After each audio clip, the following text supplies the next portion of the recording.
There are places the world forgets, places that slip through time like shadows on water. This is one of them. A hotel built on silence, where the walls remember every whisper and the halls echo with dreams that never end. No one truly checks out, because once you enter, the story holds you. Tonight, you will hear it. A tale of sorrow and wonder, of love and loss, of voices that still call from the dark. And once you begin, you may never be the same again. Every town has a hotel, a place where strangers pass through, where weary travelers seek rest, where rooms hold fragments of 1,000 stories whispered into pillows and curtains heavy with memory. But there's only one hotel where you check in and never dream the same way again. The building rises like a relic from another century, its red brick facade faded by decades of storms, its gables sharp against the skyline, its windows tall and narrow watch the street with almost human vigilance. On some days, when the fog rolls heavy across the valley, the hotel seems to vanish entirely, as if swallowed by the air. Yet it always returns by dusk, when the lamps in the lobby glow gold, when the doors swing open to welcome another soul into its velvet-lined throat. They call it the Ashthorne Hotel, named after founder Elijah Ashthorne, a man whose fortune came not from railroads or coal like his peers, but from dreams. In the late 1800s, he built the hotel in a small American town that was then bustling with new wealth, a place where trains screeched into stations and businessmen came with pockets full of ambition. Ashthorne wanted to create not simply a resting place, but a palace of sleep. He believed dreams were the true wealth of mankind, visions sent from beyond, messages from gods, warnings of fate. He carved his obsession into the beams of the hotel itself. The lobby still carries his mark. Polished oak stretches high to a ceiling painted with constellations. Velvet drapes fall heavy against the windows, muffling the street. Chandeliers drip crystals that scatter light like stars caught in glass. Every corner is soft with luxury, yet every detail whispers something older, stranger. Symbols etched into banisters, murals of faceless figures in procession. A hush, even at midday, as though the air itself remembers something too sacred or too terrible to be spoken aloud. Guests who have stayed here tell the same story. The beds are comfortable, the service impeccable, the food rich and warm. But once the lights go out, once the curtains are drawn and the silence swallows the room, dreams begin. And not just any dreams, nightmares. Prophetic, intimate, unavoidable. Guests speak of waking in the dark with a taste of blood in their mouths, with the sensation of falling, with visions of drowning fire or being hunted by shadows without faces. The next morning, they whisper their visions over coffee, shaking their heads, insisting it was nothing more than imagination, until the deaths begin to happen exactly as they dreamed them. It is said that in its 130 years of standing, no guest has left the Ashthorne Hotel without carrying a piece of its dreams. Some say it feeds on the mind, others that it simply reveals what is already written. And there are those who believe the hotel itself dreams, that within its walls is an ancient consciousness, dreaming all who enter into their graves. On a storm-heavy evening in late autumn, a new guest arrived. The streets of the town were slick with rain, the lamps burning in a thin yellow haze. He was a man in his 40s, tall, weary from travel, his coat dripping as he crossed the cobblestones to the carved oak doors. His name was Thomas Hale, though history would remember him differently, for he was the one who carried the scream that still echoes in that hotel today. The doorman greeted him with the usual courtesy, bowing slightly, his eyes too pale, too fixed. The man behind the front desk handed him a brass key with a smile that did not touch his eyes. "Room 6, he said. "A good choice. The room has seen many dreams." Hale frowned but took the key, saying nothing, his mind already heavy with exhaustion. He ascended the staircase, feeling the plush of velvet carpet beneath his boots, hearing the hollow creak of old wood that seemed to groan like a tired animal. The room was elegant, the wallpaper a deep burgundy, the bed draped in quilts, the fireplace cold but waiting. Hale set down his suitcase, shook the rain from his coat, and stood for a moment, listening. There was no sound, not from the hall, not from outside, just the soft hum of the chandelier and the faintest draft, as if the walls themselves breathed. He told himself it was only an old building settling, but something in the stillness pressed against him like an unseen gaze. Downstairs in the lobby, other guests lingered near the fire. An elderly couple, their eyes hollow with years of silence. A woman with a notebook, scribbling furiously as if racing against time. A young man staring at his hands, as though he could still see something crawling upon them. They glanced at Hale as he descended later for supper. Each face marked by an unspoken secret. Over stew and bread, one of them leaned close and asked softly, "Did you dream yet?" Hale blinked in confusion, shook his head, and the man only smiled, a thin and broken smile, whispering, "You will." That night, the rain lashed harder against the windows. Lightning painted the halls in sharp, ghostly flashes. Hale lay in bed, staring at the ceiling, unable to shake the words. He drifted into sleep as the clock in the lobby struck midnight, its bell echoing like a dirge through the corridors. In his dream, he stood in a hallway that stretched forever, lined with doors that opened and shut with no hands to move them. He heard voices behind him, whispers of his name, cries of pain, gasps of final breaths. He walked, though his feet sank as if into soft earth. The chandeliers above swayed, dripping not light but blood. And at the end of the hall, he saw himself, his own face staring back, pale, mouth open, eyes lifeless. His reflection lifted a hand and pointed directly at him. The floor split, and he was falling into a darkness alive with screams. He awoke with a jolt, sweat soaking his shirt, breath ragged. For a moment, he thought it was only a nightmare, until he touched his chest and felt a bruise, raw and aching, exactly where the shadow self in the dream had pointed. He stumbled to the mirror, half mad with fear, only to see not his own reflection but a pale, ghostly face smiling back. The scream tore from his throat, so loud it rattled the chandeliers in the lobby below. Guests rushed to his door, pounding, calling his name. When they broke it open, they found him trembling, eyes wild, gasping, "I saw it. I saw how I'll die." He described his death in detail, every breath, every fall, every sound the abyss that waited. And when he finished, silence fell across the hall. For each guest knew the truth. He had only spoken aloud what the hotel had already written. The Ashthorne Hotel does not give dreams. It gives promises. And as the night closed around him, as the guests drew back with fear etched deep in their faces, the fire in the lobby crackled though no one had lit it.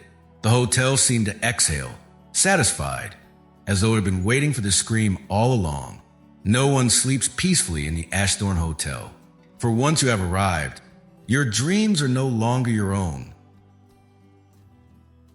Morning came to the Ashthorne Hotel with no sunlight, only a pale gray that seeped through the velvet curtains like smoke. The storm of the night before had left the streets slick. The town outside hushed under its weight. But inside the hotel, beneath the chandeliers and the quiet ticking of the great brass clock in the lobby, unease had already taken root. The night scream still lingered in every ear. Guests gathered in the lounge, speaking in low voices, sipping bitter coffee, their hands trembling just enough to betray their fear. They had heard Thomas Hale describe his death in feverish detail, and though he now sat in silence near the window, his eyes hollow as if part of him had already gone, everyone knew the hotel had claimed another. Word of such things never stays contained. That scream traveled through the town, whispered in the tavern by nightfall, carried to the train station, passed along in hurried voices until curiosity turned into pilgrimage. By the following week, the Ashthorne Hotel no longer housed only weary travelers. It had attracted a different kind of guest. Detectives arrived first, two of them, their coats dark and heavy, their eyes sharp. They were men who had chased killers through alleyways, men who thought themselves immune to superstition. But even they paused as they stepped across the threshold, their hands brushing the brass handles polished by decades of trembling palms. They looked up at the murals overhead, the constellations painted in gold leaf, the faces that seemed half hidden in shadow, and though neither spoke of it, each felt something press close, a weight not of this earth. Not long after came the journalists. One carried a notebook already filled with rumors, another a camera heavy with glass and steel, desperate to capture something that might sell a headline. They spoke in loud voices at first, certain they had stumbled into the perfect tale of hysteria and folklore. Yet by evening their voices softened, their laughter faltered, as if the air itself was listening. And then came the skeptics, the curious, those who call themselves rationalists. They arrived with pens and pamphlets, determined to prove that dreams were only fragments of the mind, nothing more. They thought themselves braver than the rest. But by nightfall, when they stood beneath the chandelier's dripping light and heard the hush of the lobby, their bravado began to wilt. The hotel welcomed them all. Behind the front desk stood the clerk, a man of middle years with eyes too sharp, too knowing. He watched the arrivals with the patience of someone who had seen it all before. When one of the detectives asked if he ever worried about the reputation of this place, the clerk leaned forward, his voice low and certain. "No dream is just a dream here." The words fell into the silence like a stone into a still pond. No one laughed. No one argued. Even the skeptics felt their stomachs tighten. By dusk, the lobby had filled with whispers. Guests gathered in small circles, speaking softly as though confessing sins.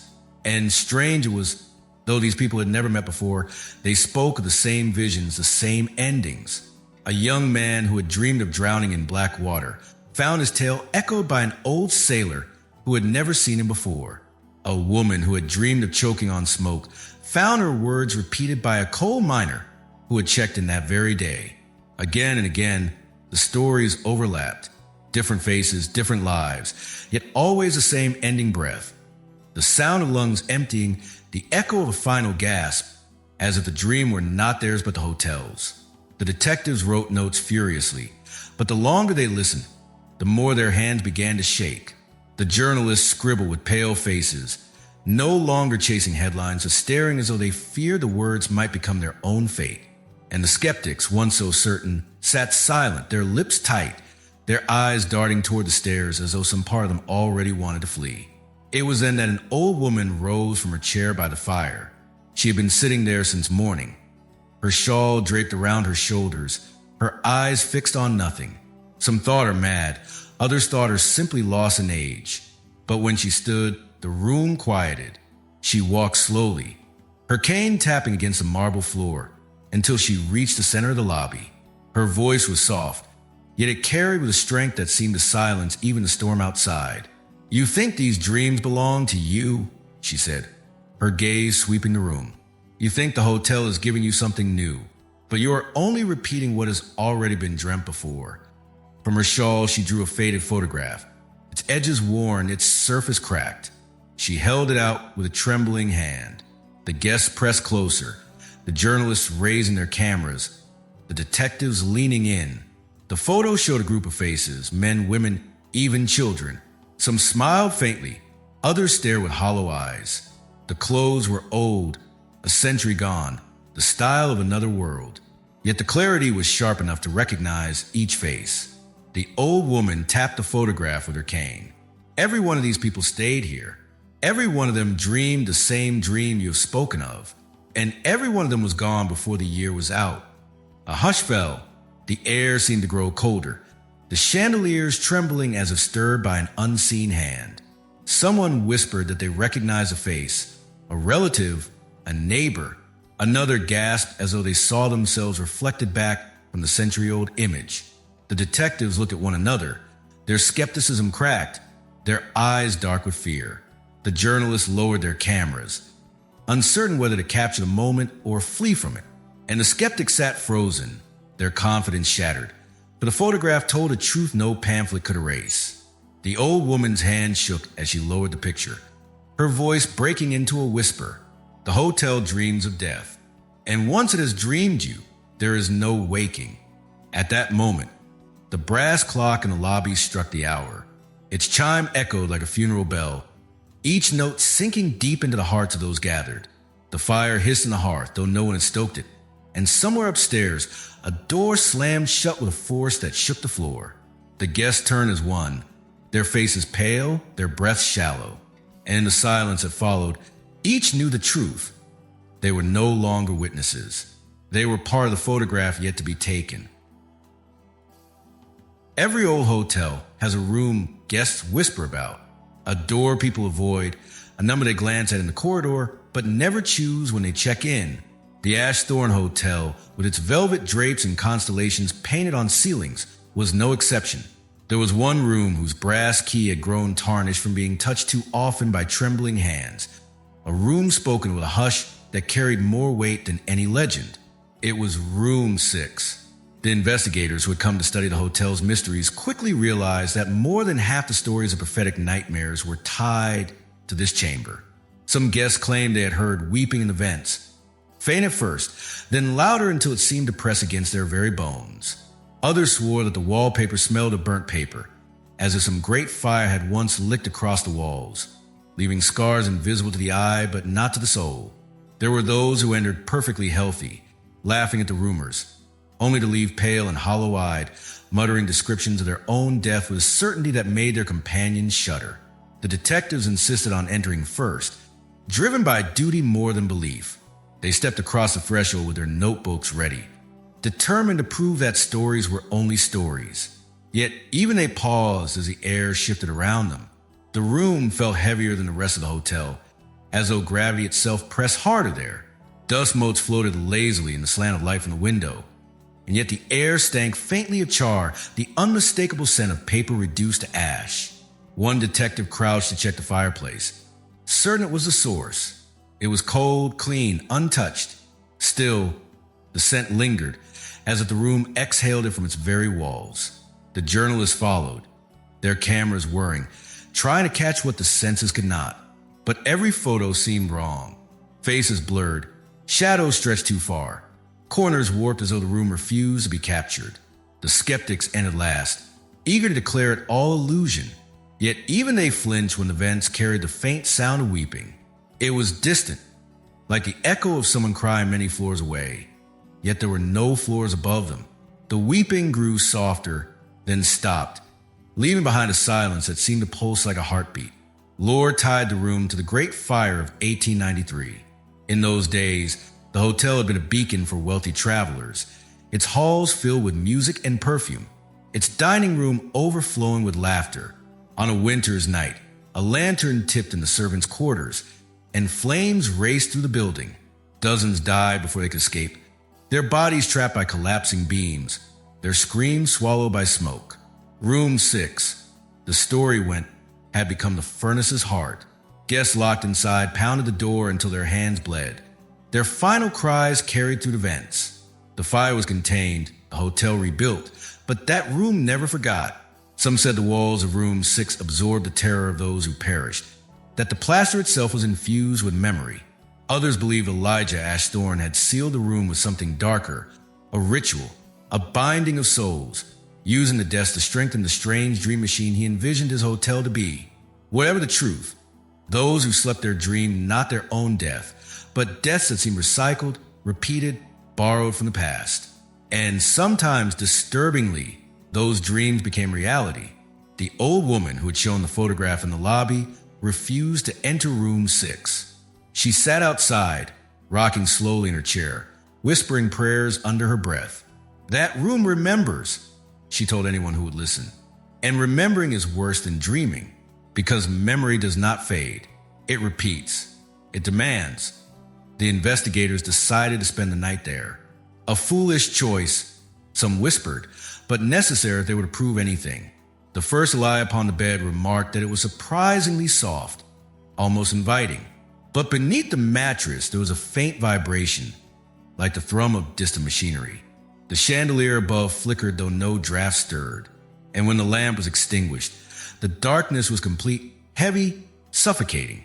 Sleep came quickly, but it was no rest. One dreamed of flames licking across his body, the sound of bones cracking in heat, the air filling with smoke until his lungs burst. Another dreamed of pounding on a door that would not open, his hands shredded, his voice breaking as he screamed for help. A third dreamed of silence, but a silence so thick it drowned him, pressing into his chest until his heart stopped. They woke gasping, drenched in sweat, clawing at the sheets. The smell of burnt paper was stronger now, choking them. The weeping in the vents was no longer distant but near, as though someone crouched just behind the wall, sobbing against their ears. They flung open the door, stumbling into the corridor. their faces pale with the knowledge that what they had seen was not just nightmare. In the morning, one of the detectives, a man hardened by years of crime scenes, sat in the lobby with his head in his hands. He told the others he had seen his own body charred beyond recognition, pulled from rubble while strangers shook their heads in pity. His partner confessed to dreaming of drowning in smoke, his last words lost in blackness. The journalists, their bravado gone, spoke of doors that opened into endless fire, of shadows that whispered their names. Even the skeptics could not deny what they felt, though they tried, stammering that shared fear could explain shared visions, but their eyes betrayed them. They knew the room had spoken, and still something remained hidden. For as the guests whispered in dread, as the detectives tried to steady their shaking hands, one young investigator lingered upstairs. He had returned to room 6, unable to shake the sense that it was not finished with him.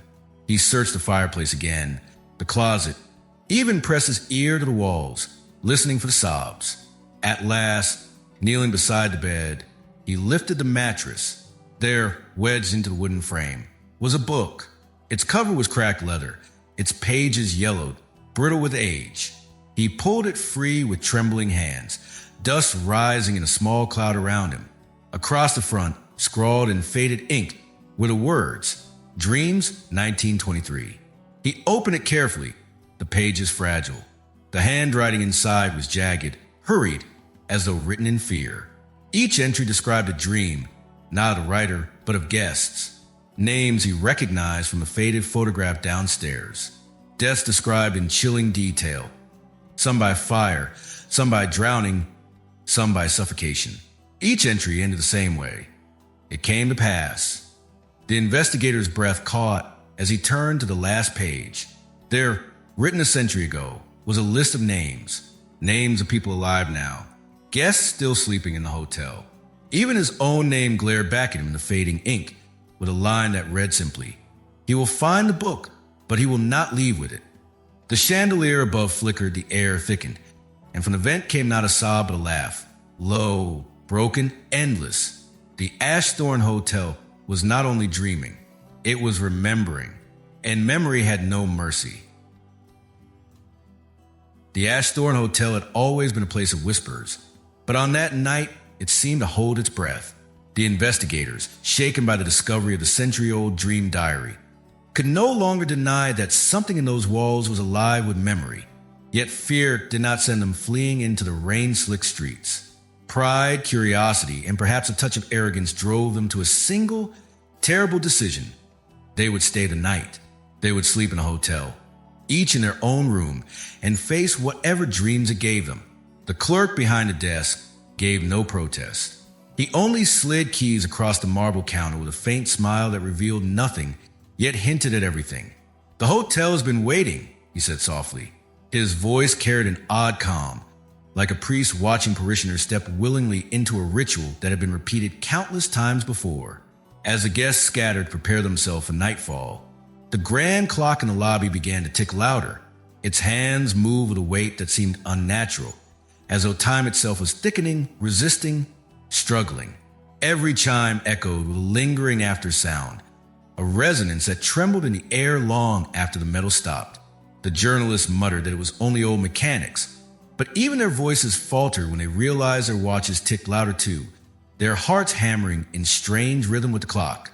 Candles were lit in the halls to chase away the shadows, but the flames betrayed more than they concealed. The wallpaper, patterned in intricate swirls of gold and burgundy, seemed to move when the light struck it, the designs twisting as if rearranging themselves to form shapes unseen. Some swore they saw faces emerging in those patterns. Faces with eyes closed, mouths open, caught mid-scream. Others blinked, and the patterns returned to harmless curls. The shadows stretched too long. When a man walked the corridor, his outline slid ahead of him, bending around corners before he turned them, as if something unseen led him toward his fate. In some places, the shadows detached altogether, pooling at the edges of the hallway like spilled ink. No one spoke it aloud, but every step felt accompanied. By midnight, the guests had retired to their rooms. The journalists agreed to keep notes, the detectives to observe, the skeptics to prove once, and for all that fear could not shape reality. The old woman in the lobby had warned them that no candle, no prayer, no locked door would shield them from what the hotel chose to show. And as the building settled into silence, the air swelled heavy, as though 1,000 unseen lungs inhaled at once. Sleep came quickly, but it was no gentle descent. It came like falling into a chasm. The first detective found himself standing in an alley, the rain pelting down on cobblestones that glistened like oil. He recognized the place, a city he once worked in, chasing criminals through endless nights. Yet in this dream it was empty, silent, the street lamps flickering like dying stars. He walked, his boots echoing, until he realized the sound behind him was not his own. Footsteps matched his pace. He turned, but no one was there. He called out, his voice strangled by the rain. Then he saw it, a figure at the end of the alley, faceless, tall, watching. He shouted, lifted his hand to his weapon, but the figure did not move. It only raised a finger, pointing to his chest. Pain blossomed instantly, sharp and violent, and he felt his knees, gasping his final breath. The second detective dreamed of water. He was on a boat, adrift on a black sea. The horizon stretched endlessly, no stars above, no moon to guide him. The air was thick, heavy with salt, and the water lapped softly against the hull. At first it seemed peaceful, almost calm, but then he heard it, a sound beneath the surface, a rhythm like breathing. He leaned over, staring into the depths, and saw eyes staring back, wide, unblinking, countless, watching. He scrambled back, heart racing, but the boat rocked violently. A wave rose, impossibly tall, crashing down upon him. He choked, swallowed, flailed, but the last thing he felt was not the water. It was the gaze of the eyes beneath, watching him drown, savoring the moment of his final gasp. The journalist who had come with his camera dreamed of fire. He was in a ballroom, chandeliers glittering above, tables set with silver and crystal. Music drifted, soft and sweet, but the dancers were motionless, their faces pale, their eyes closed. He reached for one, and the skin beneath his hand crumbled into ash. Then flames burst from the chandeliers, racing across the ceiling, devouring the room in seconds. He tried to flee, but the doors melted, the windows sealed shut. Heat blistered his skin. Smoke filled his lungs, and through it all he saw the dancers turn their faces toward him, smiling faintly as though welcoming him into their number. His scream was swallowed by the roar of flames. The skeptic dreamed of silence. He was in his childhood home, every detail exact. The creak of the floorboards, the smell of old books on the shelf, the ticking of the mantel clock. Yet everything was wrong. The house was too still, the air too heavy. He called out, but no sound left his mouth. He tried again and again, but silence devoured his voice. Panic surged. He slammed doors, shattered glass, but nothing made a sound. The clock ticked louder, faster, until it drowned out his mind. His chest tightened, his breath caught, and in the silence of his final moment, he felt unseen eyes pressing down, savoring his helplessness. Each dreamed differently, yet all ended the same, alone, broken, their last breath stolen under the gaze of something that watched. The details shifted, fire, water, silence, shadow, but the ending was identical, a death unseen yet witnessed, a life extinguished in the presence of something vast and hungry. Back in the waking world, the hotel itself seemed to bend with their dreams. The walls creaked in rhythm with their breaths. The chandeliers swayed though the air was still. The great clock in the lobby ticked in chaotic patterns, as though time itself was fractured. The weeping in the vents returned, louder, joined now by faint laughter, a childlike giggle that turned into a sob halfway through.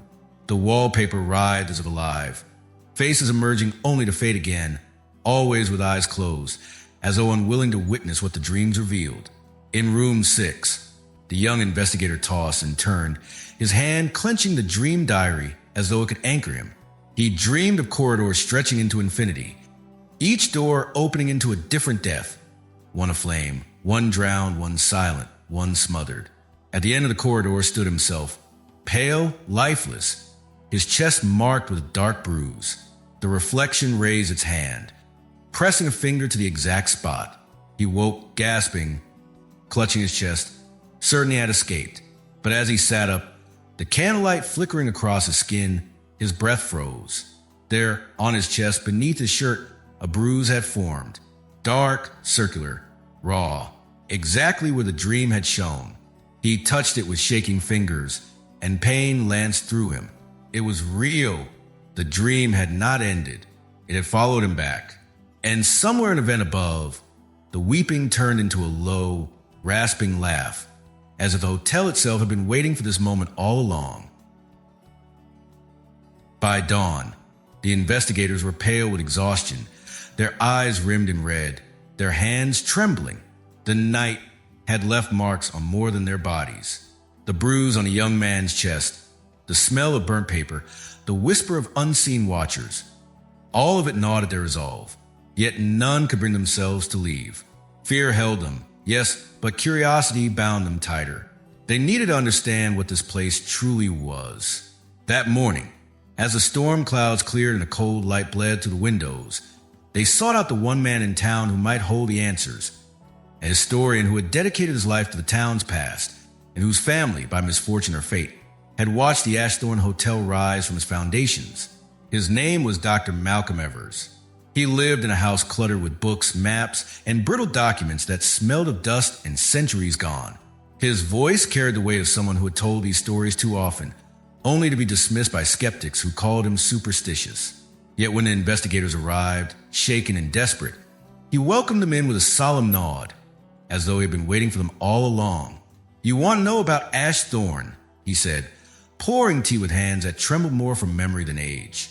"Then you must understand what soil it was built upon. Nothing grows from nothing. And this hotel, it grew from death." He unfurled maps across the table, their edges cracked and curling. The first showed the land as it had been before the hotel. Rolling hills, thick with trees, a river carving its way through. But beneath his hand lay older maps, sketched by soldiers during the Civil War, marked with lines of battle, dotted with graves. "This valley," he said, tapping the paper, "was once a field of blood. In 1863, during one of the lesser-known skirmishes, hundreds fell here. The earth was soaked in it. Soldiers buried in shallow graves, unmarked, forgotten. Their bones still lie beneath the roots of those trees." The investigators leaned closer, their breaths held. And before that, Evers continued, sliding another map forward, this one etched with tribal markings. This land was sacred. Long before Europeans came, this valley was a burial ground for the native tribes. They believed the river was a path between worlds. They laid their dead along its banks so that their spirits could drift to beyond. When settlers came, they disturbed the bones. They cut through the graves to build their homes, their railroads. Blood upon bones, layer after layer. By the time Elijah Ashthorne laid his foundations, the earth was already heavy with restless dead. The detectives exchanged uneasy glances. The journalists scribbled notes furiously, but their pens quivered. Evers's voice lowered. But Ashthorne was not a fool. He knew this, and he chose it. He brought a leather-bound book, worn thin with use. Its pages were filled with sketches of columns, arches, staircases, architectural designs unlike any common hotel. Symbols curled along the margins, strange angular shapes, spirals, and glyphs that seemed almost alive. "These are Ashthorne's blueprints," Evers whispered. "But look closer. They are not his own." The investigators studied the drawings, and slowly the truth seeped into their minds. These were not the graceful flourishes of a Victorian architect. They were older, darker, patterns that spoke a geometry not meant for comfort, but for containment. He studied Mesopotamian ruins, Evers explained. Ziggurats, temples built thousands of years ago, where priests claimed to capture the voices of gods. He traveled east, gathered scraps of parchment, traced the very stones. Then he brought those patterns back here. He did not simply build a hotel. He built a machine, a structure designed not to shelter life, but to capture death. His words sank like stones into the silence. Evers leaned forward, his eyes shining with both dread and awe. Ashthorne believed that death left an echo, that the final breath of a human carried power. The soul's release, the last spark of existence. He wanted to trap those breaths, to keep them within his walls, Perhaps he thought it would make him immortal. Perhaps he wanted to speak to the dead themselves. Whatever his reason, he carved death into the hotel's bones. Every hallway aligned with ancient patterns.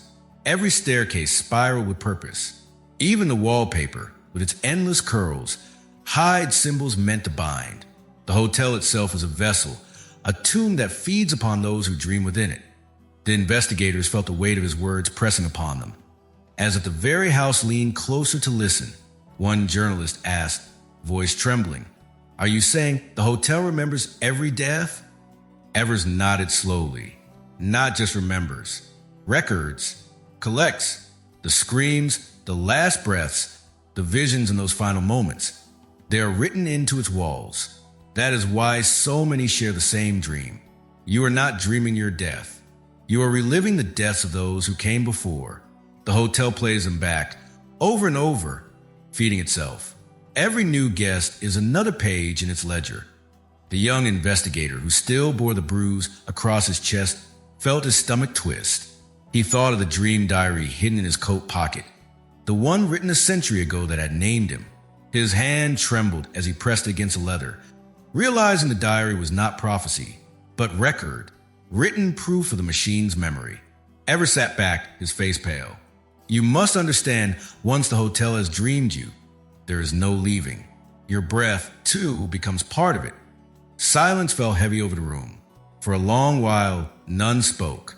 The wind outside howled through the branches, rattling against the shutters like bony fingers. Finally, one detective whispered, "Why does it show us? Why let us see what will happen?" Evers's gaze darkened. Perhaps it is not showing. Perhaps it is savoring, reliving the taste of death through your fear.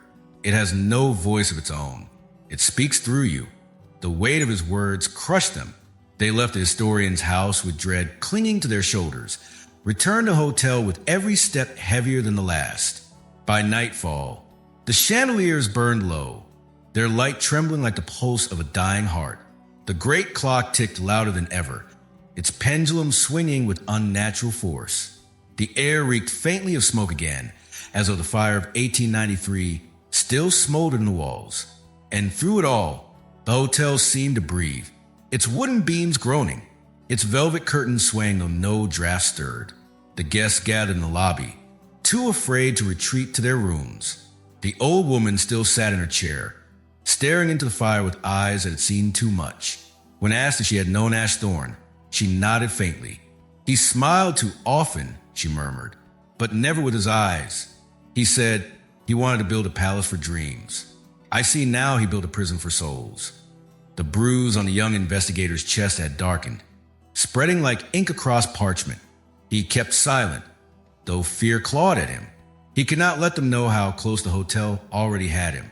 As the hour grew late, a hush fell. The fire snapped, the clock chimed, and then came a sound that did not belong. A laugh, high-pitched, innocent, echoing through the marble halls. A child's laughter, soft at first, then growing, ringing off the chandeliers, spilling to the corridors. The sound of joy twisted into something dreadful, for no children had checked into the hotel. None had walked its halls for decades. The guests froze. The detectives gripped their chairs. The journalists clutched their pens as if they were weapons. And from the dark stairwell at the far end of the lobby, the laughter came again, sweeter, closer. The clerk at the desk did not move. He only smiled faintly, as though recognizing the voice. And the guests realized with horror that the hotel was not only remembering death, it was remembering childhood. It was remembering everything. The Ashthorne Hotel had always fed on silence. Its walls drank whispers, its corridors muffled footsteps, its velvet curtains smothered the sound of wind. Yet on the morning the journalist vanished, the silence was not empty. It was heavy, swollen with dread, as if the hotel itself were holding its breath. The guests had gathered in the lobby, each pale with exhaustion. They had survived another night of visions, another round of dreams that gnawed at their sanity, but none emerged untouched. They spoke in low voices, eyes darting toward the shadows that stretched unnaturally long across the floor. They expected everyone to descend from their rooms eventually, shaken perhaps, but alive. And yet one did not. The journalist, who had come with his heavy camera and his notebook filled with disbelief, had not appeared for breakfast. His chair sat empty. His plate remained untouched. At first, they assumed he had simply overslept, his body refusing to rise after such a night. But when an hour passed, unease slithered through the group. By midday, worry had become fear. The detectives ascended the stairs, their boots thudding against the carpet, their faces set with grim resolve. The others followed reluctantly, as if dragged by some unseen force, as though leaving the journalist behind might have been safer. Yet curiosity and dread intertwined, pulling them upward to the second floor where the hallways curved like veins in a body too old to keep its secrets. The door to his room was unlocked. The detectives pushed it open, and the air that spilled out was colder than the hall. The bed was neatly made, the luggage at his foot untouched. The camera rested on the desk, its glass eye staring blindly into the room, as though waiting to be lifted again. The notebook lay open, half a sentence scratched onto the page. The hotel does not, and then nothing. The pen still rested there, ink dried mid-stroke. The group fanned out quickly, searching. They opened the wardrobe, pulled back the curtains, peered beneath the bed. Nothing. No sign of a struggle, no sign of escape. He was simply gone, as though plucked from existence, while the room remained intact. It was then that one of the skeptics, her voice trembling, noticed a mirror. A tall pane of glass stood beside the bed, fogged from within though the air was dry. Across it, smeared by a finger or perhaps something less human, was a single word: stay. The letters dripped faintly as if they had just been drawn, though no hand could have done so. The detectives froze, their faces paling. The old woman who had warned them of Ashtorn's hunger whispered a prayer beneath her breath, her fingers clutching the shawl across her chest. None dared touch the mirror. The word hung there like a verdict, binding, inescapable. The journalist's luggage was rifled through, but it offered no answers. The clothes were folded, the papers intact. His passport, his watch, his photographs, all in place. He had not left the room, yet his body was gone, erased with precision that felt less like violence and more like claiming. The hotel had taken him. From that moment, fear curdled into something darker. Paranoia. The group no longer trusted one another. Whispers began. What if he had been taken because of what he wrote? What if one of us let the hotel in? What if one of us is already claimed, walking in a body that is no longer their own? The detectives argued bitterly over the diary found in room 6, each accusing the other of hiding truths. The skeptics, once so certain, began to unravel, their voices cracking as they insisted it was still illusion, even as their hands shook violently. The old woman rocked in her chair by the lobby fire, murmuring to herself, her eyes glassy as though she had seen this before 100 times. And in the midst of it all, the young investigator who bore the bruise across his chest said nothing. The mark had darkened, spreading like a shadow beneath his skin, but it concealed it with layers of clothing. He feared that if the others saw, they would abandon him.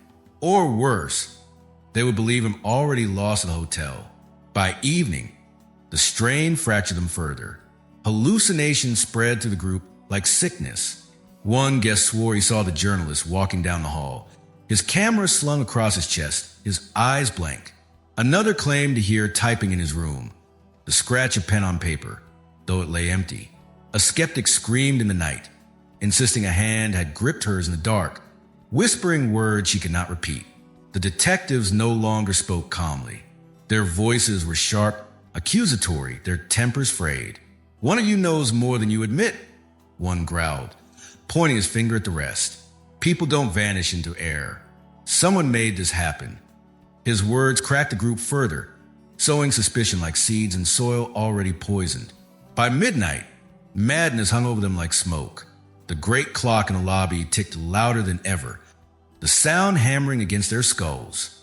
The wallpaper seemed to shift with every flicker of candlelight, curling into shapes that resembled the journalist's face, his eyes wide in terror. The chandeliers swayed though the air was still, their crystals clinking like bones rattled in shallow grave. Some whispered of leaving, of fleeing into the storm despite the warnings. But others clung to belief that answers lay deeper, that if they could understand the hotel, they could survive it. Yet none dared ascend to the journalist's room again. The word on the mirror was enough. Stay. It was not command. It was curse. The night stretched on, heavy with dread. No one slept. They sat in the lobby, staring at one another through shadows, flinching at every creak, every sigh of the old beams. The fire snapped, casting sparks across the marble, but its warmth could not chase the cold that gripped their hearts. Then, as the hour drew thin, a sound came that froze them where they sat. A voice.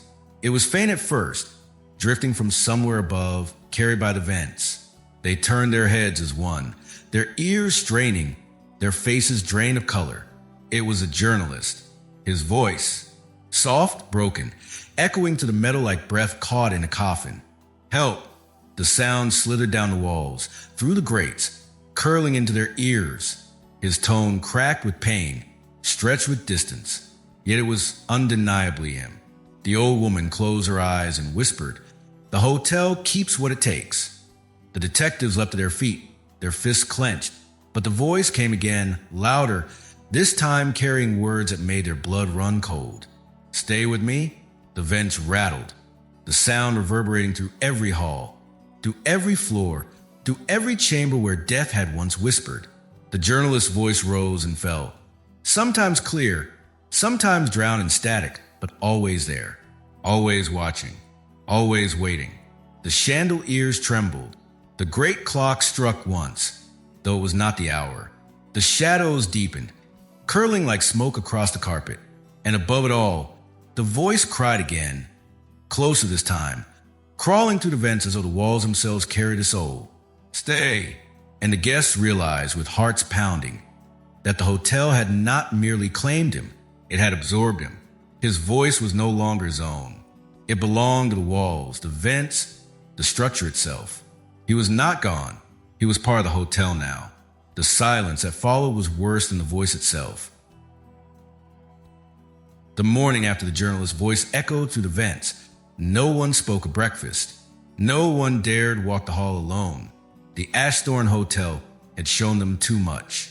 It was no longer a house of velvet curtains and chandeliers. It was a vessel of hunger, a body that breathed with the deaths of those who entered. Yet as terrifying as the disembodied voice had been, the hotel had not finished showing its teeth. It began with the mirrors. The first to notice was one of the skeptics, a woman who still clung to fragments of disbelief even as her hands trembled. She entered her room, exhausted, and paused before the tall oval mirror standing near the bed. Her own reflection blinked back at her, pale and drawn. She sighed, lowering her head. But when she reached for the lamp to extinguish it, the mirror betrayed her. She saw herself lift the lamp before she moved. She saw her own hand twitch, seconds ahead of the motion. Her reflection moved first, mocking her, showing her actions before she performed them. Her breath froze. She tested it, lifted her hand, dropped it, stepped left, stepped right. Each time, the reflection anticipated her. Not by much, just seconds, but enough to break her mind's balance. She stumbled back, her heart hammering. By the time she told the others, panic had spread. They checked their rooms one by one and found the same. The mirrors no longer reflected. They predicted. A glass prophecy. At first, it was only small gestures, the lift of a cup, the drop of a pen, the tilt of the head. But soon the mirrors showed more. They showed accidents before they occurred. A glass tipping before it fell, a candle toppling before it scorched the table. Guests screamed, throwing blankets over mirrors, but the cloth slid away on their own, as though the hotel demanded its visions be seen. And then came the deaths. One of the detectives, weary beyond measure, entered his room to find the mirror already alive. He saw himself lying on the bed, chest rising and falling, when suddenly his reflection jerked, his body convulsing as though choked by unseen hands. He staggered back, horrified, only to trip on the rug and fall. His head struck the corner of the nightstand, blood trickling down. When he lifted his gaze, his reflection was bleeding in the same way, smiling faintly as though the mirror had waited for him to match it. The group began to unravel. The old woman, who had long warned them of Ashthorne's curse, whispered that the mirrors were not glass at all, but eyes, the eyes of the hotel itself, watching them, savoring their terror. She refused to enter her room again, sitting instead in the lobby with her shawl wrapped tight, muttering prayers to gods who seemed deaf. The skeptics were broken now. Their disbelief dissolved as they smashed the mirrors with chairs, only to find the glass reformed within minutes. Flawless, patient, waiting. They clawed at the wallpaper, hoping to find some trick of wires or machinery. But the walls only wept soot, and the smell of burnt paper thickened. It was a young investigator, the one who carried the bruise across his chest, who pieced together the truth. He sat alone, staring into the cracked leather diary he had found in room 6. Its entries a century old. The handwriting trembled, but the words were clear. The mirrors are not windows. They are mouths. They eat our endings. He lifted his eyes to the mirror across from him. For a moment he thought he saw himself, but then he understood. It was not reflection. It was recording. The mirror captured not what he did, but what he would do, replaying the hotel's endless cycle of deaths. It was not showing him his future. It was showing him the memory of another dreamer's end layered upon his own. He told the others, his voice raw with horror. These aren't reflections. They're recordings. Every nightmare we've had, every death we've seen in sleep. The mirrors capture them. The hotel keeps them, plays them back. It feeds on the replay, over and over. It doesn't dream. It makes us dream. And then it records the end. The realization broke what little courage remained. Guests began to accuse one another of hiding truths. The detectives argued over whether to destroy the diary. Fearing it too was part of the trap. The old woman clutched her shawl, crying that she could hear voices in the glass. Not just theirs, but hundreds, thousands, layered through time, gasping their final breaths. By evening, no one dared look into the mirrors. They turned their faces away, walked with heads lowered, afraid to glimpse their own deaths waiting. But the mirrors had patience. They caught them anyway. A flicker at the corner of an eye, a glint in the dark, always there, showing more than was wanted. Then came the moment that sealed them all.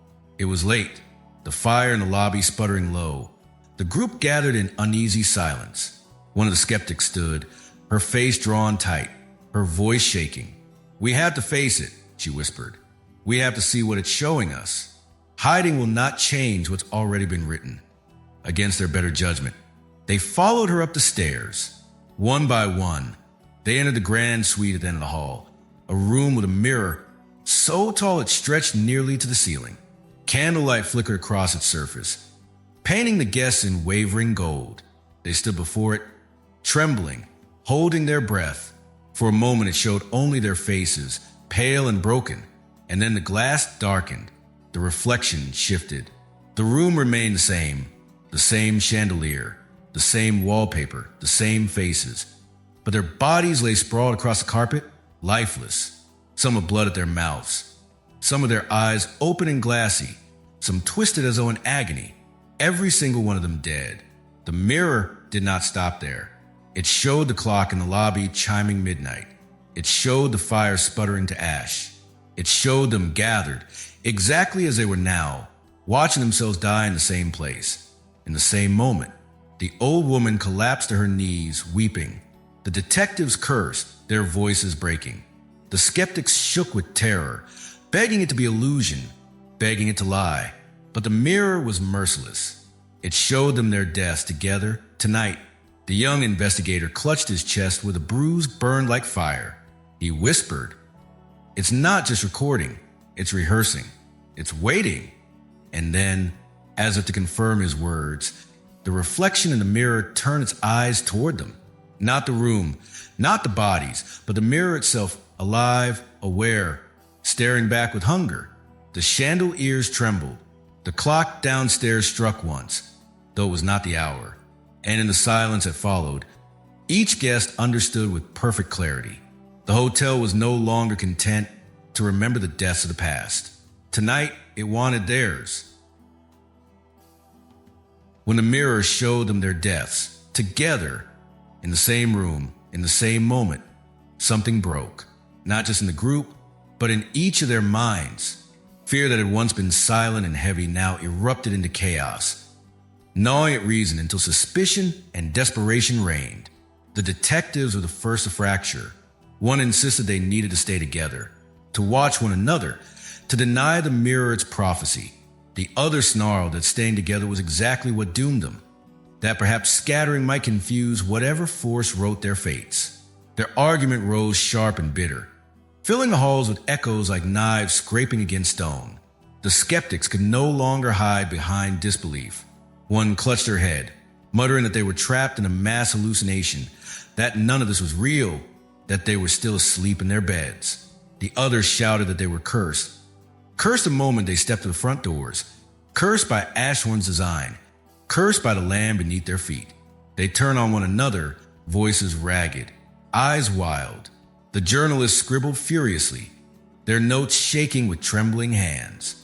One muttered that if they could just record enough, write enough, they might leave behind some trace, a warning for others. The other slammed his notebook shut, declaring words worthless if no one lived to read them. Even the old woman's calm cracked. She rocked faster in her chair, whispering prayers in half-forgotten tongues. Her shawl clutched as though it alone shielded her from the inevitability pressing in. And the young investigator, whose chest bore the bruise that seemed to grow darker each day, said nothing. He pressed his palm against it, feeling its ache spread into his ribs, into his heart. He wondered if he was already halfway claimed by the hotel. He wondered if he was still himself. The Ashthorne Hotel breathed with their fear. Its walls groaned, its chandeliers swayed, its curtains shifted as though stirred by unseen hands. And then, quietly, the building began to change. It started subtly. A hallway seemed longer than before, the end vanishing into shadow though it had always led to a window. A staircase tilted slightly, its angle just wrong enough to make them stumble. A door that once opened to a room now opened to another hallway, stretching endlessly. By dusk, the changes were undeniable. The architecture folded into itself like a dream unraveling. Corridors doubled back where they shouldn't. Staircases descended only to rise again in the same place. Windows looked out not onto the town, but onto brick walls or endless fog. The hotel was no longer a building. It was a maze alive, shifting with purpose. The group tried to map their way. The detective scrawled notes, drawing diagrams of halls and doors. But the diagrams betrayed them. Rooms vanished. Staircases reappeared elsewhere. They tore the papers in frustration, their voices hoarse with rage. The skeptics, once broken, now whispered of madness. One laughed bitterly, claiming they had never woken at all, that they were still trapped in their first dream, their bodies already dead. The other accused them of surrender, of feeding the hotel by giving up. Their argument spiraled into shouting, until one slapped the other across the face. The crack echoed down the endless halls. The journalists clung to their notebooks like relics. "If we can't escape," one whispered, "then at least we can leave evidence." But when they returned to the lobby to write, they found their notes blank. The ink had vanished, leaving only pale indentations, as though the hotel itself had swallowed their words. The old woman wept softly. "It wants us confused," she said.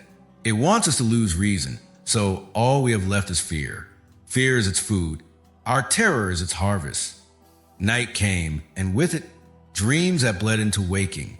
Guests swore they saw shadows pacing the hall, even when their eyes were open. They heard whispers in languages they did not know.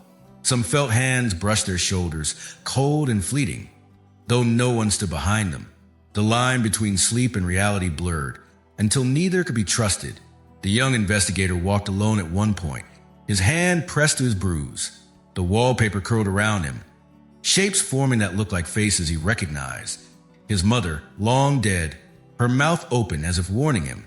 He reached out, but the face melted back into swirls of gold. He staggered, unsure if he was awake or dreaming, unsure if he still lived in his own body. At last, the detectives declared they would try the front door. "If the hotel wants to trap us," one said, his voice breaking, "then let it. But we must try." Their plan divided the group further. Some begged to stay. What if leaving was worse? What if stepping outside was the very death the mirrors had shown?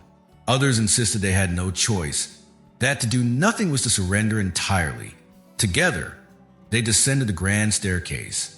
The lobby looked the same, velvet curtains heavy, the fire flickering low, the great brass clock ticking louder than ever. But the door, the great carved oak door, stood ajar. They froze, hearts pounding. For the first time since their arrival, the hotel seemed to offer them freedom. The night air whispered through the crack, carrying the scent of rain and distant earth. The detectives stepped forward first, their boots echoing against the marble. They reached for the handles, pushed them wide. Beyond lay the street, cobblestones slick with rain, lamps glowing faintly in the fog. The town stretched beyond, silent but real. Freedom, at last. The group hesitated. Hope was a dangerous thing in that place, sharp enough to wound. But one by one, they stepped forward. The old woman clutched her shawl tighter, whispering prayers. The journalists carried their blank notebooks like talismans. The skeptics argued still, but even they moved toward the threshold, desperate for release. The young investigator lingered at the back, his chest burning, the bruise aching like fire. He felt it pulse as though in warning. Still he followed. They crossed the threshold together, breathing the night air with relief. They stepped onto the street, feeling the cobblestones firm beneath their boots. And for a moment, just a moment, they believed they were free. Then one of them looked back. The hotel loomed behind them, its windows burning with faint golden light. But as they turned their gaze forward again, their breaths caught. Before them, impossibly, stood the lobby, the same velvet curtains, the same chandeliers, the same brass clock ticking louder than ever. They had not left.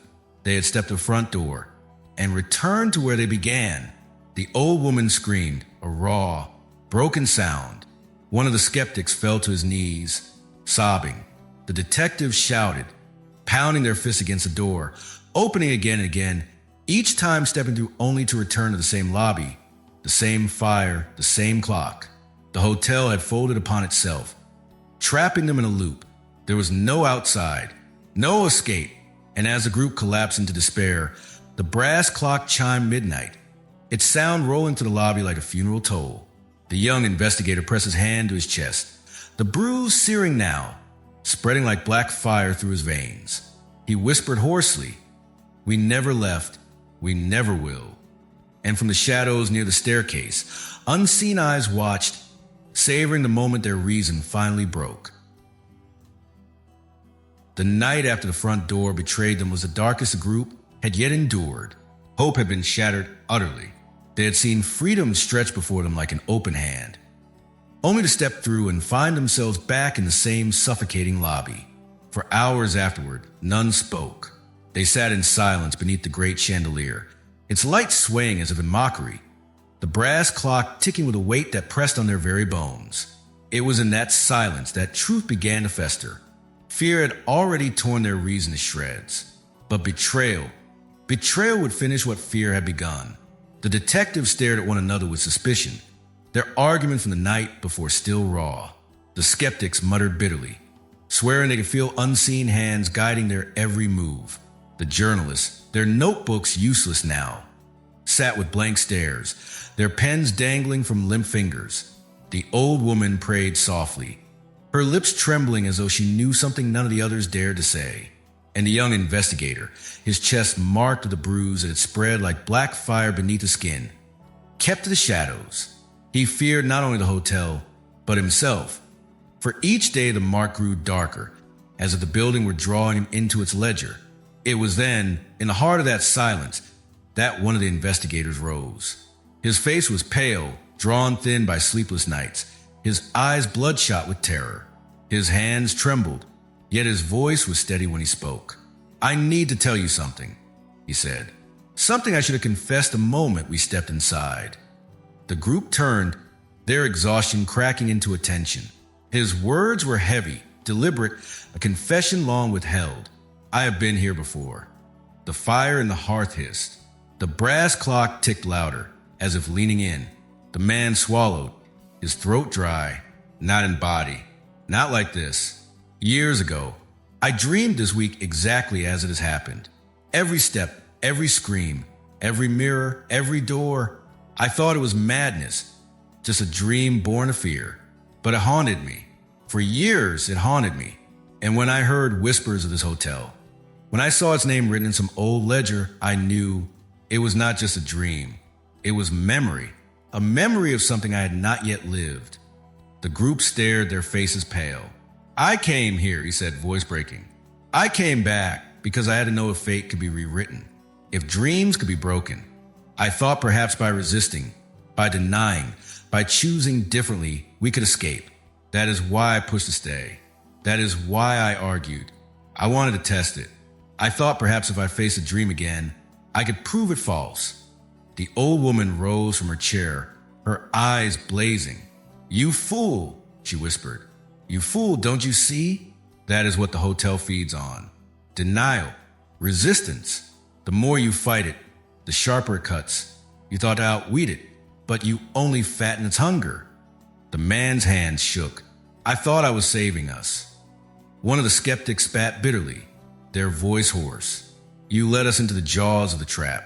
You knew, and still you came. You dragged us here with you. Chaos erupted. The detectives cursed. The journalists shouted. The skeptics screamed. Accusations flew like daggers. The old woman wept into her shawl.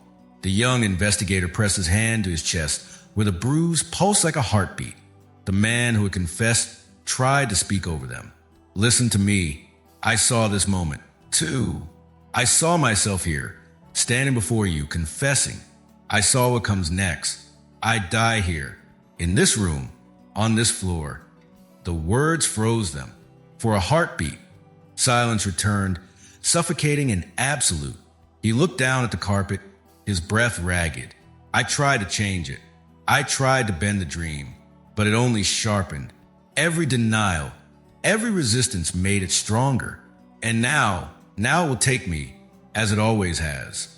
The group stared, horrified. Some muttered prayers. Others cursed him for his selfishness, his arrogance. But none could move, none could speak sense. But the hotel itself seemed to lean closer, waiting. The brass clock struck once, though it was not the hour. The chandeliers swayed, their crystals clinking like bones. And then it happened. The man staggered, his hand clutching his chest. His face twisted, his eyes wide. Blood bubbled at his lips. He gasped, choking, collapsing to his knees. The group screamed, rushing forward, but too late. He fell across the lobby carpet, his body convulsing once, twice, then still. A dark pool spread beneath him, crimson against the woven patterns. His eyes stared blankly at the chandelier above, reflecting its fractured light. The old woman fell to her knees beside him, her hands trembling. He saw it, she whispered. He saw it all, and still, he cannot change it. None of us can. The young investigator pressed his hand to his chest, the bruise burning hotter, darker. He wondered if his fate, too, was already written, already carved into the walls. He wondered if resistance would only hasten it.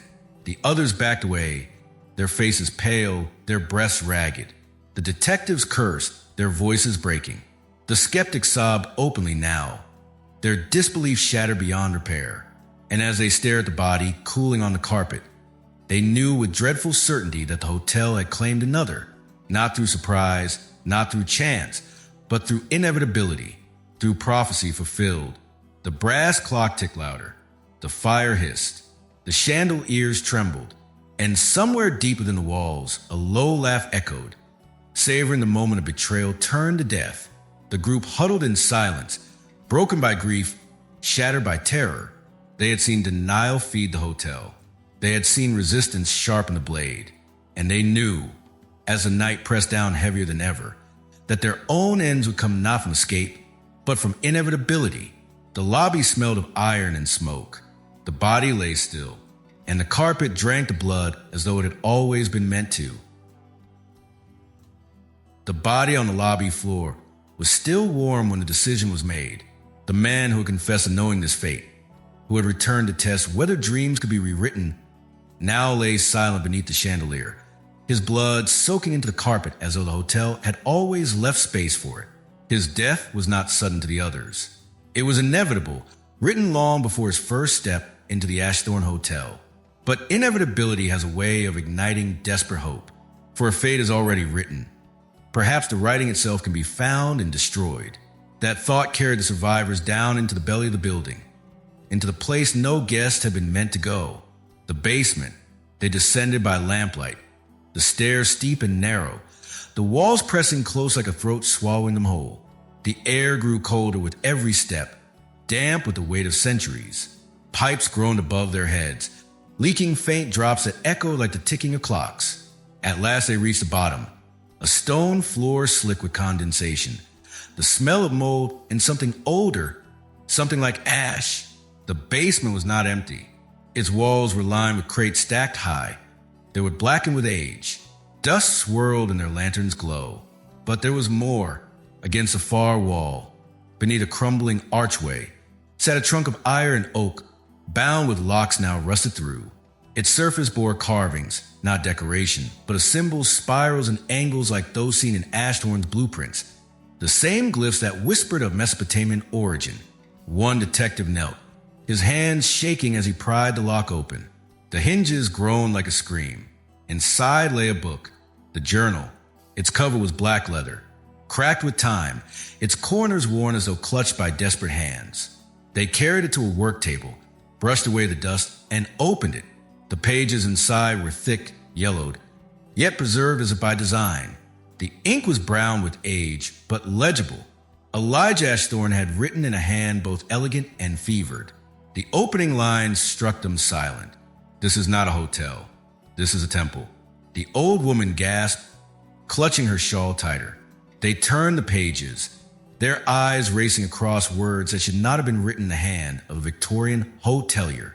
Ashthorn had traveled far, further than most men of his age. He had walked the ruins of Babylon, stared upon stones carved with images of gods whose names had long since crumbled into dust. He had traced blueprints etched on clay tablets that had been buried for thousands of years, diagrams of ziggurats not built for worship, but for harvest. The priests of Babylon, he wrote, believed death was not an end but a mission, a last energy, a final breath, carrying the image of the soul as it passed. They sought to trap it, to bind it to their stones. In their death temples, they aligned walls and arches to capture the last visions of the dying.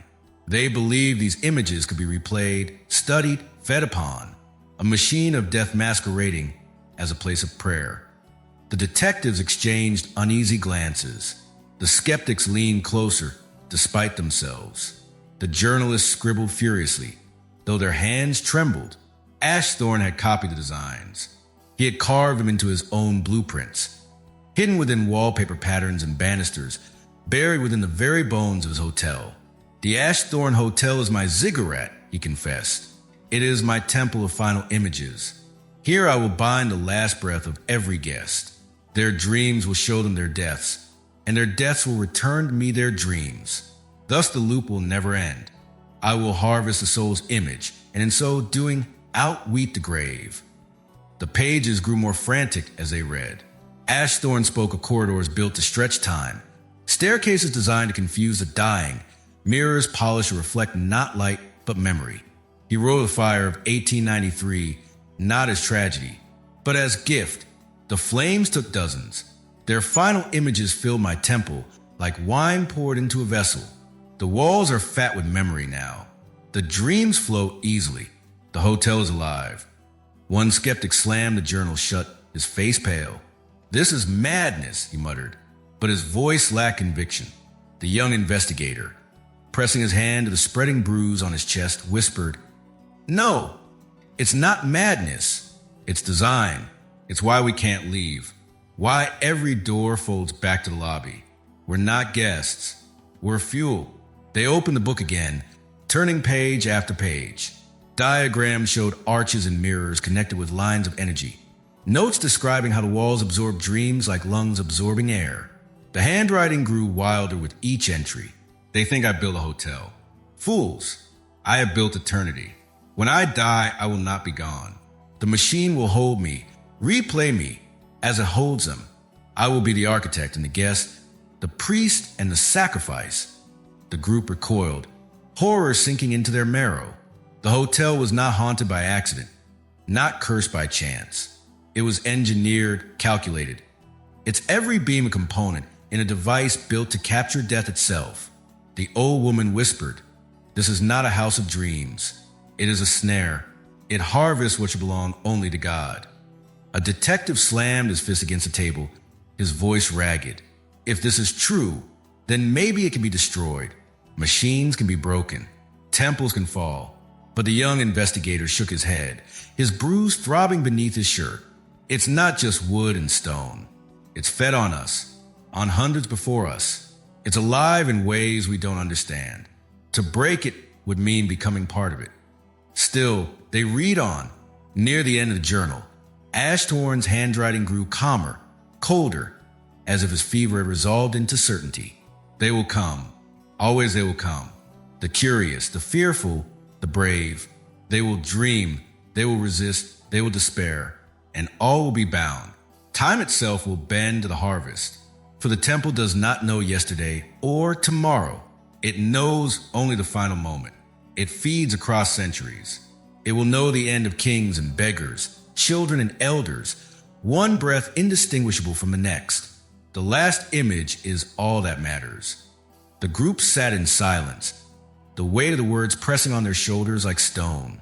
Then one journalist, her hands trembling, turned the final page. Her gasp shattered the silence.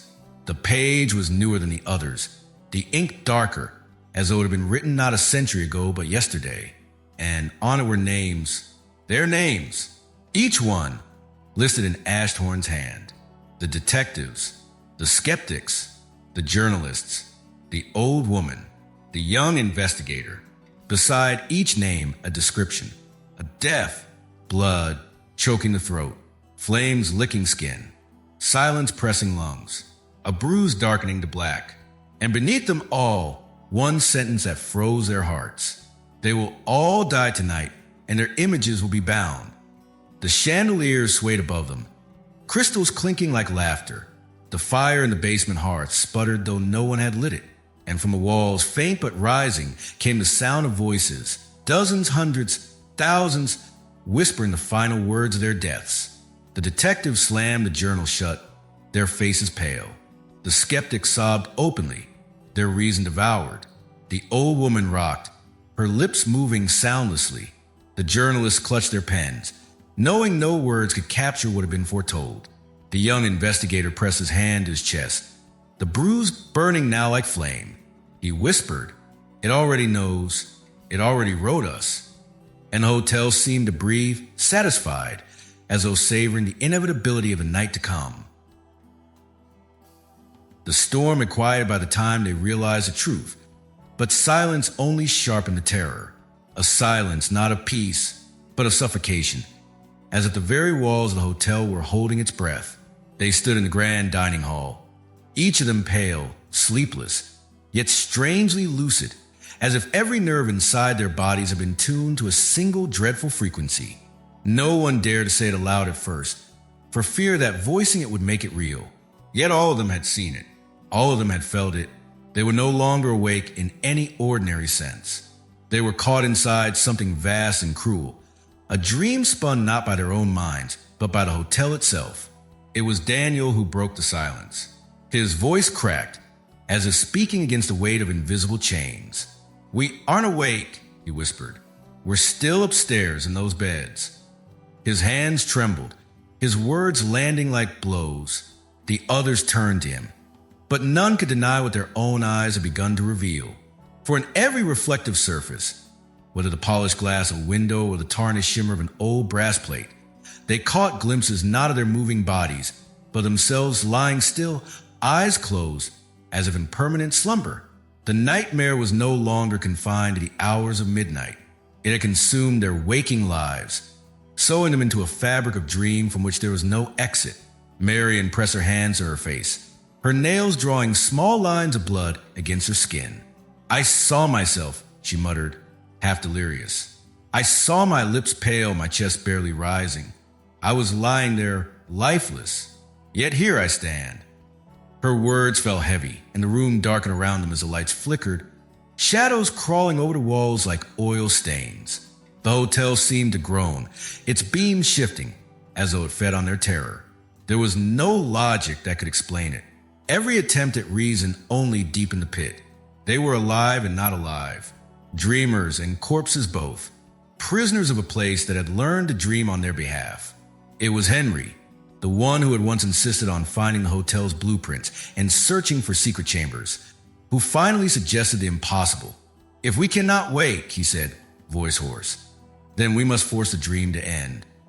The others stared at him, hollow-eyed, brittle as glass. "Destroy it," Henry continued. "Burn the hotel to the ground. Tear apart its heart. If it is dreaming us, then let fire be the alarm clock."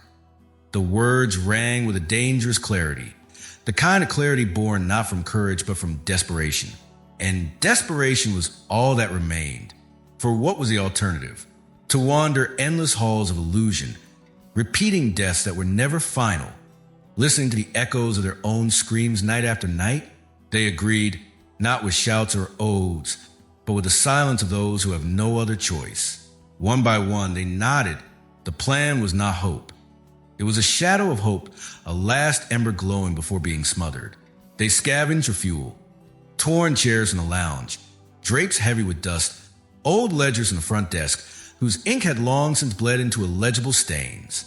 Every item they gathered seemed to whisper in protest, as if objects themselves remembered centuries of being part of the hotel's skin.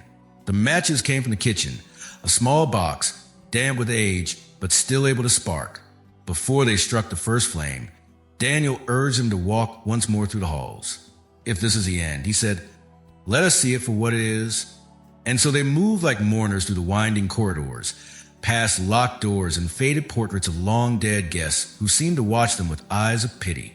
They reached the grand staircase, ascending slowly, knowing what awaited them above. And there, in the dim corridor lined with numbered doors, they found their bodies. The sight was unbearable.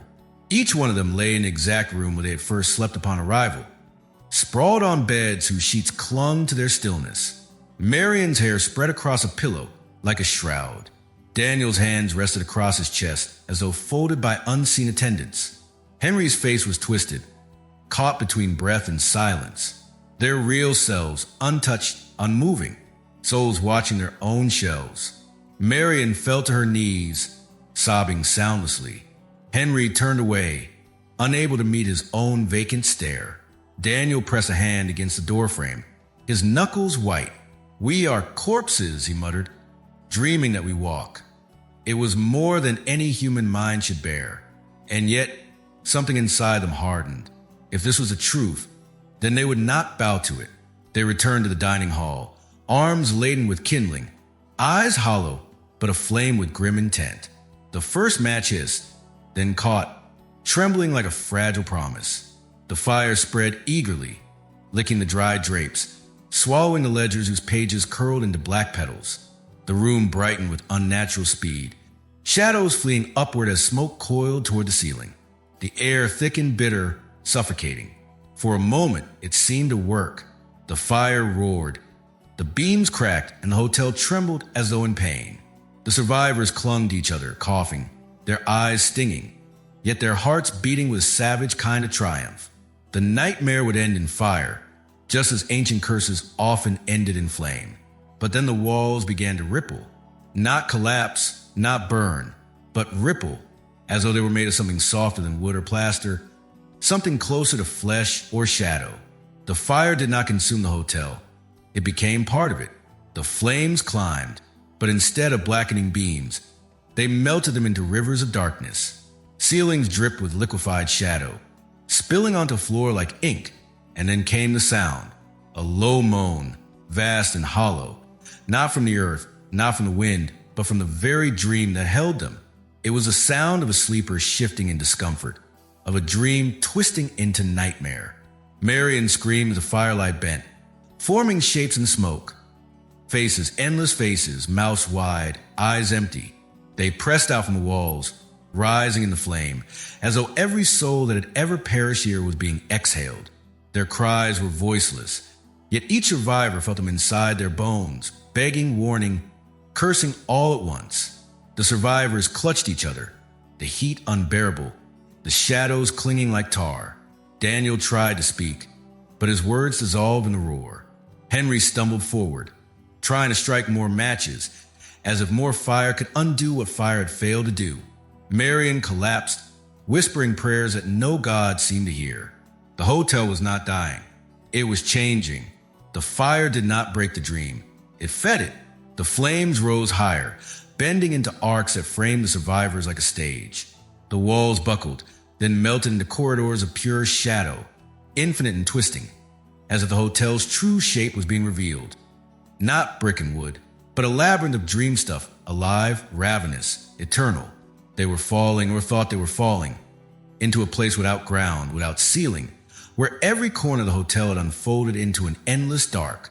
And yet, in that dark, they saw the cruelest sight of all, themselves, not just lying in beds, but waking in them, their bodies stirred, eyes opening but not in freedom. For the hotel had dreamed them back alive. They felt it with crushing clarity. The cycle beginning again, alive only to die, awake only to scream. Each rebirth another meal for the place that had ensnared them. Daniel's mouth opened in horror as he realized it. "We are the dream," he gasped, though no sound reached his lips.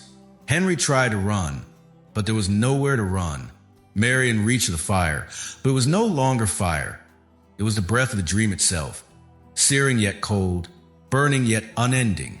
The survivors floated, suspended between their own mirrored selves, between lives they could not escape and deaths they could not finish.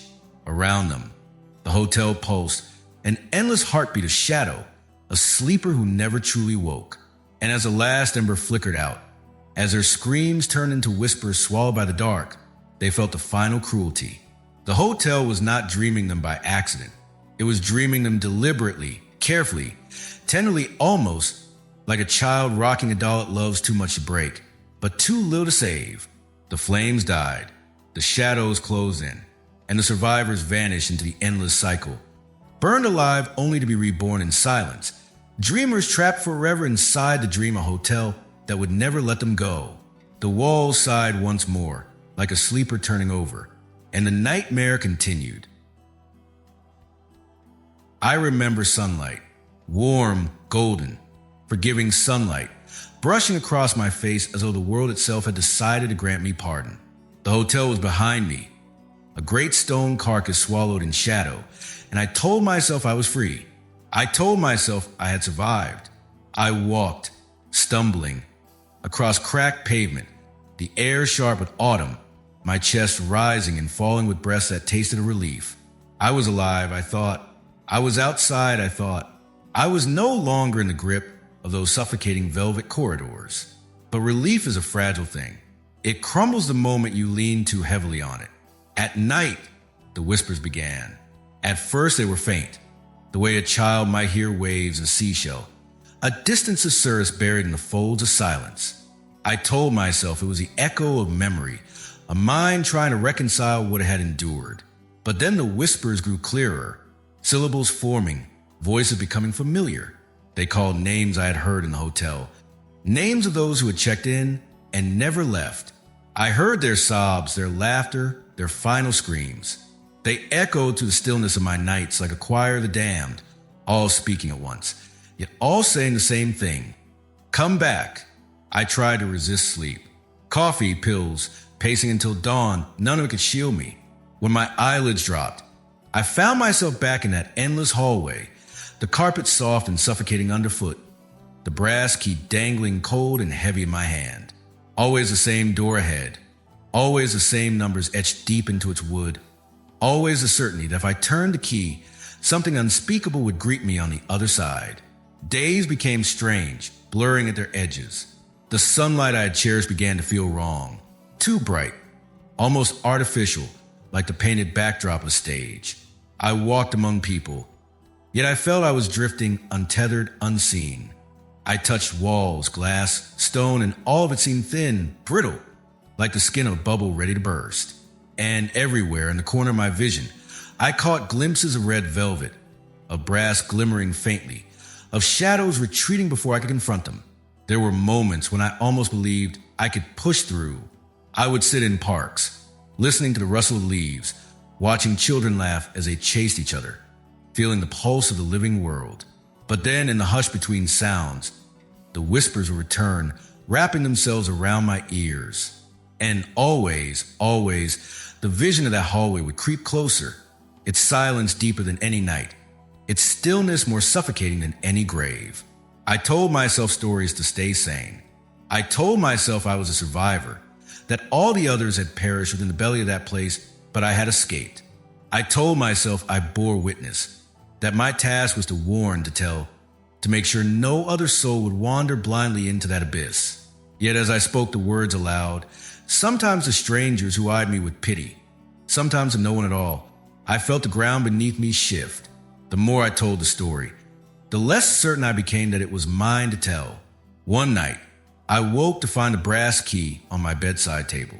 I had not placed it there. My hand shook as I lifted it, and in its metal I saw not my reflection, but the faces of the lost, pale, trembling, their eyes wide with terror. They pressed against the surface, as though the key itself was a door between their prison and mine. I flung it away, but the next morning it was back, resting neatly beside my pillow, its weight undeniable, its purpose unavoidable. I began to wonder, had I ever left it all? The thought gnawed at me. What if the sunlight was nothing but another hallway? What if the streets I walked were only painted illusions, walls dressed in disguise? What if freedom itself was a dream designed to trick me into forgetting I had never escaped? I fought it. God knows I fought it. I pressed my feet into the soil. I shouted into the air. I begged strangers to acknowledge me, to tell me that they saw me, that I was real. Sometimes they nodded, sometimes they answered, but more often than not, their eyes slid past me, as though I were little more than shadow. And in those moments, when the world refused to affirm my existence, I felt the velvet under my feet again. I smelled the candle wax of endless corridors. I heard the distant chime of an unseen clock counting down. Sleep came for me like a predator. I could not run forever. And when it seized me, I was back in the hallway. Only this time I understood. The whispers were not calling me back. They were reminding me I had never left. I walked slowly, the key clutched in my hand, my breath shallow. Door after door stretched into eternity. Yet I knew mine was waiting. It always was. As I approached, I felt the walls breathe. The velvet shifted, rippling as if alive. Shadows leaned close, their edges sharp and glistening. I pressed the key into the lock, not because I wanted to, but because I realized the choice was no longer mine.